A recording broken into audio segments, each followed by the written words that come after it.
Antes da criação do mundo, Deus, o Criador, havia criado vários tipos de seres divinos.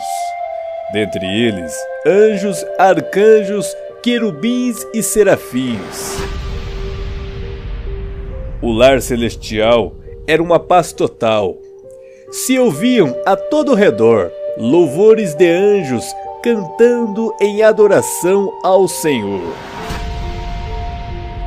A harmonia divina enchia aquele mundo de paz e alegria, até que um certo dia houve uma discórdia no céu. Alguém estava insatisfeito. Este era Lúcifer, o anjo mais perfeito de Deus. Qual foi a razão de Lúcifer, o mais alto dos anjos, se rebelar contra o próprio Criador? O canal do Braga irá te explicar. Assista a este vídeo e tire suas próprias conclusões sobre este assunto.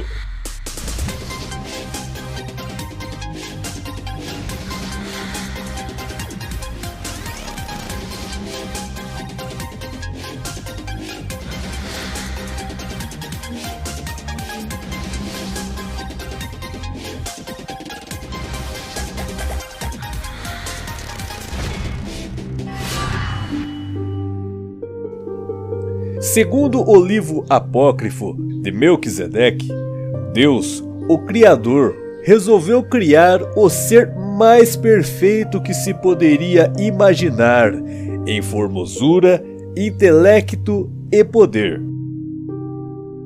Este era o primogênito de todos os anjos celestes. Um anjo muito poderoso, sendo a primeira criatura racional do mundo celestial.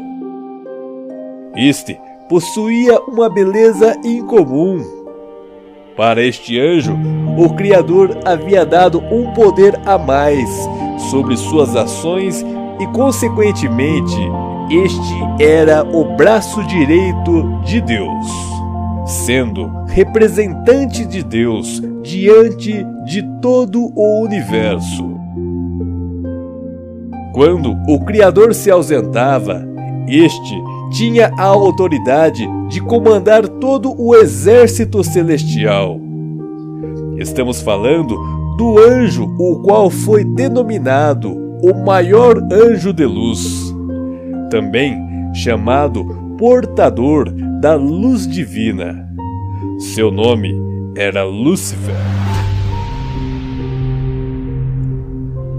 Lúcifer, sendo o braço direito do Todo-Poderoso, comandou por milhares de anos o exército celestial de maneira fiel e dedicada, praticando o amor e a justiça. No entanto, o que levou o maior anjo de Deus a se rebelar contra o seu Criador? Segundo o livro de Melquisedeque, havia um lugar no universo muito distante, no qual possuía um grande abismo de trevas. Lúcifer se viu atraído por este local e, com muita curiosidade, começou a querer desvendar o enigma das forças das trevas. Como nada é escondido do Criador, o Rei do Universo acompanhou com tristeza o caminho o qual Lúcifer iniciava. Conta a história que o anjo foi até a Deus e solicitou que, assim como ele se dedicara aos mistérios da luz, que fosse autorizado seu conhecimento ao segredo das trevas. Deus, o Criador do Universo, com voz expressiva e triste, disse ao anjo que ele foi criado para a luz, o qual é a vida. No entanto, Lúcifer se convenceu de que Deus não lhe daria os segredos das trevas. Acabou-se, por conta, decidindo compreender os enigmas das trevas sozinho. Julgava-se capacitado para isto. E com isto, uma mancha de pecado surgiu do coração do querubim, ungido de Deus, o qual um dia foste criado para estar do lado da luz.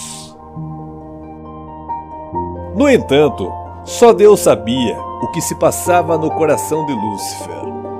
E conta a história que o Criador chegou a rogar a Lúcifer que desistisse dos caminhos das trevas e permanecesse ao seu lado.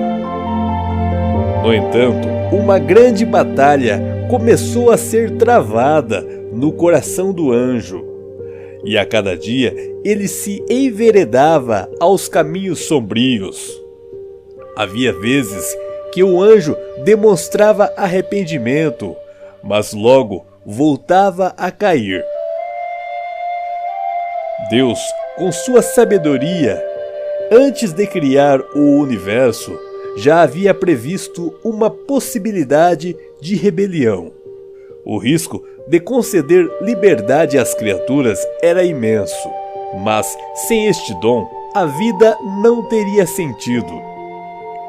O Criador não queria reinar sobre seres constrangidos a fazerem somente sua vontade.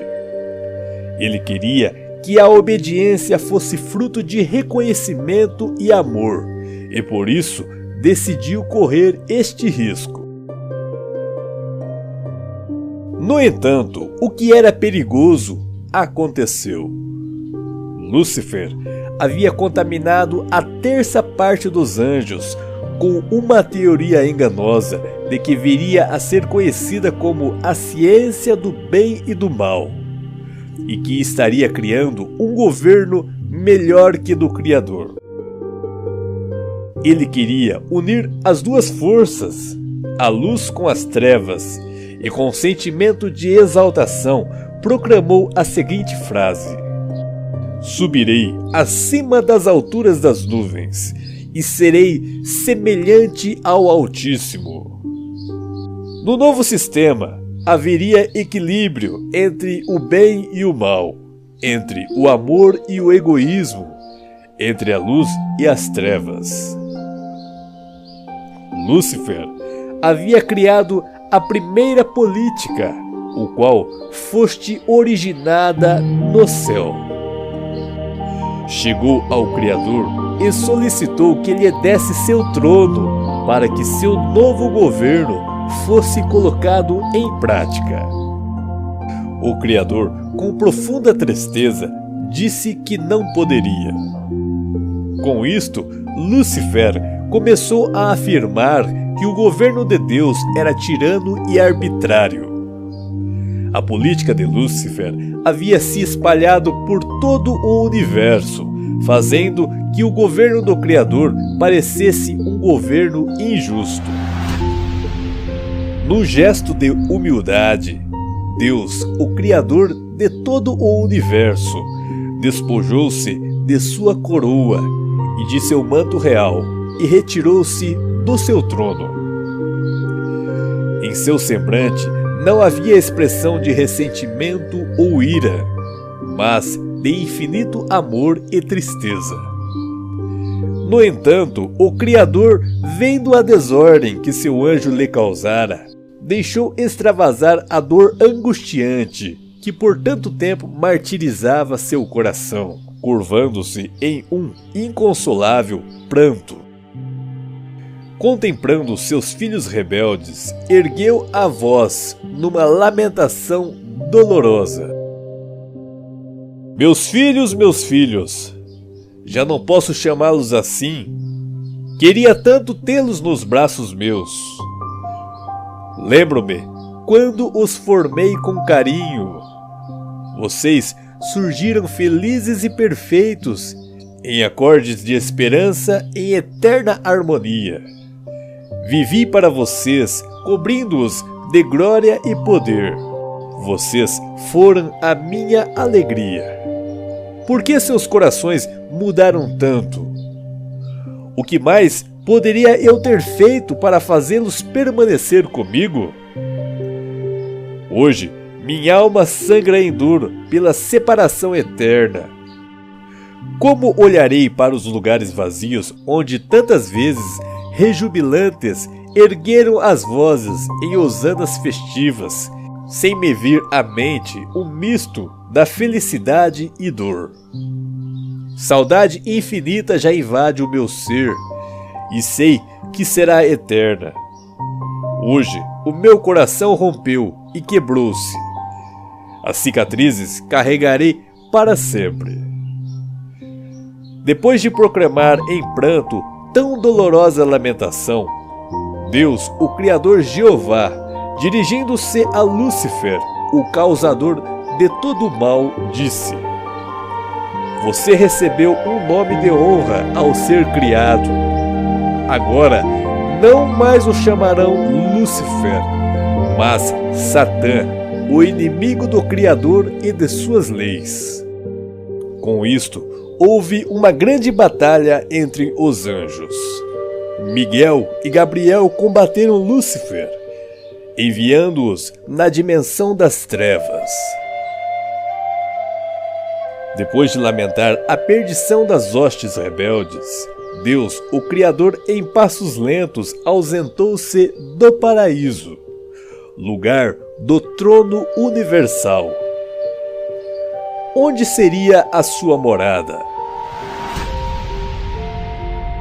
Deixando sua amada cidade, o Senhor da Luz conduziu-se em meio às glórias do universo, em direção do abismo imenso, a respeito do qual silenciara até então. Ali deteve-se mais uma vez, emudecido, enquanto parecia ler nas trevas um futuro de grandes lutas. Na face entristecida de Deus, manifestou-se, por fim, um brilho que os fiéis animou.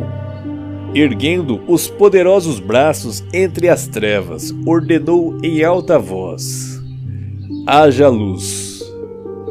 Imediatamente a luz de sua presença inundou o profundo abismo, e triunfando sobre as trevas, revelou um mundo inacabado, coberto por cristalinas águas. Com esse gesto, iniciava Jeová uma grande batalha pela reivindicação de seu governo de luz. Batalha do amor contra o egoísmo, da justiça contra a injustiça, da humildade contra o orgulho, da liberdade contra a escravidão, da vida contra a morte. As águas abundantes que cobriam aquele mundo, até então oculto, simbolizavam a vida eterna, que para os fiéis seria conquistada pelo amor que tudo sacrifica. O mundo revelado era a terra, visitada pelas trevas e pela luz. Ela seria o palco da grande luta. Com isto, Deus criou a terra e logo criou o homem. Diz a história que em certa ocasião, Deus levou o casal, Adão e Eva, ao Monte Sião, lugar do trono divino, e todas as criaturas do universo pôde ver em um gesto surpreendente que Deus havia coberto o homem no manto real e colocando em sua cabeça a coroa real, o qual fora muito cobiçada por Lúcifer. A partir deste momento, um ódio mortal encheu o coração de Satã contra a humanidade, pois Lúcifer viu que o melhor projeto de Deus era o homem.